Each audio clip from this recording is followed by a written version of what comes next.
Cardiopulmonary resuscitation in short CPR एक life saving technique है जिसके जरिए से आप किसी कार्डियक अरेस्ट के मरीज की जान बचा सकती हैं।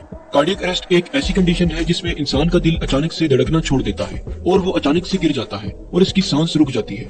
अगर किसी शख्स को कार्डियक अरेस्ट हो जाता है तो इसके पास अगर कोई शख्स मौजूद है तो वो सीपीआर के जरिए उस मरीज की जान बचा सकता है। अदरवाइज कार्डियक अरेस्ट का मरीज कुछ ही मिनटों में जान बहक हो सकता है।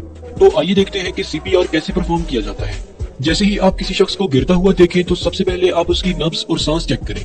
अगर मरीज की नब्ज और सांस रुकी हो तो समझ जाएं कि ये कार्डियक अरेस्ट की सिचुएशन हो सकती है। इस सूरत में सबसे पहले आपने लोकल इमरजेंसी नंबर पर कॉल करके मेडिकल हेल्प तलब करनी है और फिर हेल्प आने तक मरीज को जिंदा रखने के लिए आपने मरीज को चेस्ट कंप्रेशंस देने हैं, यानी मरीज की चेस्ट को जोर और तेजी से दबाते जाना है। ऐसा करने के लिए आपको अपने हाथ की पाम मरीज की चेस्ट के सेंटर में रखनी है और फिर दूसरे हाथ को पहले हाथ के ऊपर रखकर चेस्ट को ठीक उसी रफ्तार से दबाते जाना है जिस रफ्तार से दिल धड़कता है। ऐसा करने से असल में आप मरीज के दिल का काम कर रहे होंगे, यानी मरीज की चेस्ट को प्रेस करने से ब्लड मरीज के जिस्म में ट्रेवल करने लगेगा और इस तरह मरीज का जिस्म, खास तौर पर ब्रेन, जिंदा रहेगा। आपने 1 मिनट में 100 कंप्रेशंस देने की कोशिश करनी है और ध्यान रहे कि कंप्रेशन जोर से देना है ताकि मरीज की चेस्ट 5 इंच तक नीचे जाए, अदरवाइज ब्लड ठीक से ब्रेन तक नहीं पहुंचेगा। इसके साथ साथ आप मरीज को माउथ ब्रेथ भी दे सकते हैं, यानी हर 30 चेस्ट कंप्रेशंस के बाद 1 सेकंड का 1 या 2 माउथ ब्रेथ। ऐसा करने से मरीज के सरवाइव करने के चांसेस और बढ़ जाएंगे।